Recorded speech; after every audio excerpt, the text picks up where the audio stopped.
The much awaited 100% ownership on the mainland is finally here. To get some insights, we have expert Carl Dowling, who is the partner in the CBD Corporate Services. Hi Carl, how are you doing? Very good, thank you, Deepak. How are you? What do you think has been the catalyst to come to this stage for the UAE leadership and the authorities? That's a $100 million question. I think the UAE is just trying to keep its edge. The UAE's been long at the forefront of foreign investment for the whole GCC, Middle Eastern region, you could argue. And I think it's just looking to maintain that edge. Many of the other GCC states in particular are developing quite quickly at the moment. I think UAE is just wanting to stay at the forefront. And I think this change reflects their vision to just keep pushing the UAE further into the future and just maintaining that dominant position in the region. What happens to the 40-odd free zones that we have? Because this was one of the USPs that they had. Are we looking in some consolidation, or what's the next step for them? I think we need to wait and see what develops from here to see where the free zones will position themselves. Any free zone that's attached to a port, whether it be sea or air, is going to maintain its edge just for allowing goods to free flow between the UAE and Middle East, Africa, in Indian subcontinent, just through the fact that you're not paying duty on the goods whilst you're holding it here. So I think they will still maintain an edge, but I have the feeling there's potentially more developments coming in the near future that will sustain that free zone edge. Perfect. I'm getting a little more to details. So they say that the full ownership doesn't apply to commercial agencies. Can you explain what does it mean? Yes, so the commercial agency's law is separate to the company's law. Commercial agency can only be held by a UAE national or 100% UAE nationally owned business. So that law remains unchanged. That agency has long been held for a multitude of industries, automotive, trading. So many of the brands you see in the UAE have long-standing trading relationships.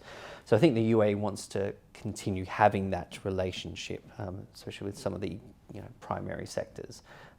But that largely remains unchanged. But there's still the opportunity for many of those brands to continue having their regional presence here, continue focusing on the region out of Dubai and the UAE in general.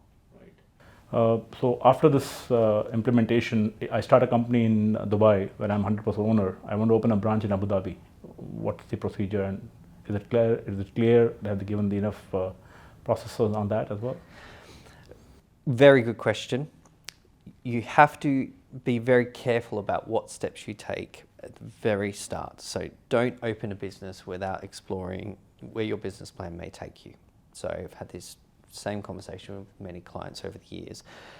There is always that drive to set up quickly, attack the market. But when you are in a country that has 7 independent emirates, there are 40 plus free zones, where you're going to be transacting with your customer is key for deciding what license you need and what legal structure you can set your business up with.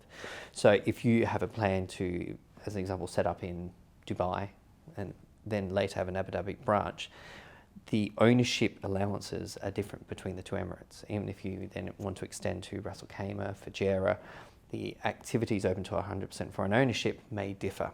So our advice to clients, especially at the moment, even existing businesses, is to hold, evaluate what you have at the moment, see if you have branches in other emirates, conduct some due diligence, find out whether you can take up the opportunity, and then see whether or not you want to pivot with your existing business or potentially look at opening up a separate business where if you are looking for more ownership, then you could potentially get it in some areas but not others. So it most likely become a multitude of factors. Thank you. That was very insightful. I know the primary idea of this is to have more FDI, but you also see some activity around M&As because now a foreign company can own business in mainland. So you see any increase in that aspect? Yes, I think that will come. In the last 6 months, there's been quite a lot of M&A activity. Dubai's been, I think, stand out around the globe for handling the pandemic so well and keeping the business environment alive.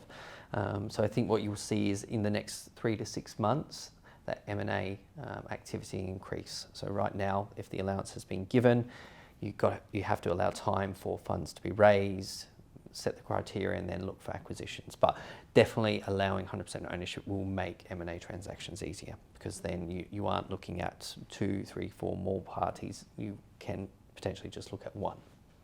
As a single person LLC, it was only possible for UAE nationals. Yes. Can the expats do it now? Yes. So great development. As soon as they announced 100% foreign ownership, that was actually my first question.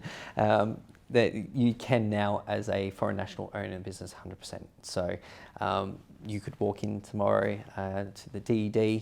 You can actually apply online now and set up a business 100% in your name. LLC, as an investor, your interests are protected and operate the same day. You've read the law, you read the announcements. Where do you think are the positives and not so good things about this development? I think the positives run across a number of verticals. So what caught me, and specifically Dubai and Abu Dhabi with their list, is that the very high investment businesses were tackled straight away. So manufacturing, as an example, great. Building a factory, one of the costliest setups you could have as a new business, that's completely open, 100%. Dubai has done really well at sticking to its roots. It was always a trading hub, so it was a surprise to me, but I think it's a great initiative that they kind of remember their roots and say, no, we were a trading hub, let's open up all the trading activities. So I think between the two Emirates, they've found their niche, and depending where you want to operate, there's opportunity there. So I think it's a win-win all round. Even though there are some disparities between the two lists, that's where you can argue that more homework needs to be done. But at the end of the day, if you want to set up a business on your own in Dubai, go for it. If Abu Dhabi doesn't allow it, you've still got it in Dubai. Abu Dhabi, you may just need to find a partner for that business alone, but doesn't take away the fact you still have it in Dubai. So one of the reasons for individuals and corporates to come to UAE and this part of the world is taxation. Corporate tax almost doesn't exist. But you had the recent G7 summit where they talked about 15% minimum corporate tax. I think that plays the dynamics here. If you are a UAE-based company with a subsidiary or a branch in one of those jurisdictions, what's your view on that? We have to just wait and see. The UAE has got a very dormant corporate tax system in place onshore. It's always been there. It can go up as high as 55%, but it's never been enforced. So whether or not we will see or hear of conversations of the system being activated, that's yet to be seen. Whether that will be used as a catalyst to differentiate between the onshore market and the free zone and just again drive that USP between the two jurisdictions, yet to see. But the mechanism in there is there. I just don't think they're going to run at it, because I think the UAE does want to have this as a driver for FDI. They don't want to put a barrier in after a new barrier after removing an old one. And the very important part of the whole ecosystem was the Emiratis nationals. How do you see now them playing the role in the overall scheme of things and social impact of this development for them? What's your view on that? What we have seen since the announcement is that the role of Emirati participation onshore has shifted. So over 1,000 activities in Dubai and Abu Dhabi, now open to 100% foreign ownership. Many activities have now been reclassified so that you must have a local service agent. I believe that there is a shift in the role, more so than just a lack of a role altogether. So I don't see it as just a pure negative. At the end of the day, if you had an Emirati partner in your business, they may enjoy some of the success, but they're also holding some of the risk.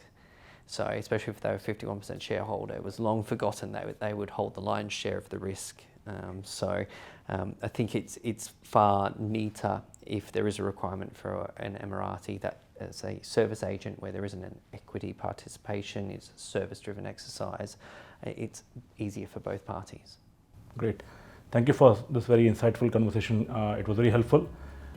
This is an evolving situation, and I'm sure there'll be many more questions down the line. There are more clarities coming down the line, and we may have a follow-through of this session. But thank you very much for this Lovely evening today, Carl. Thanks a lot. Thank you for having me. Thank you.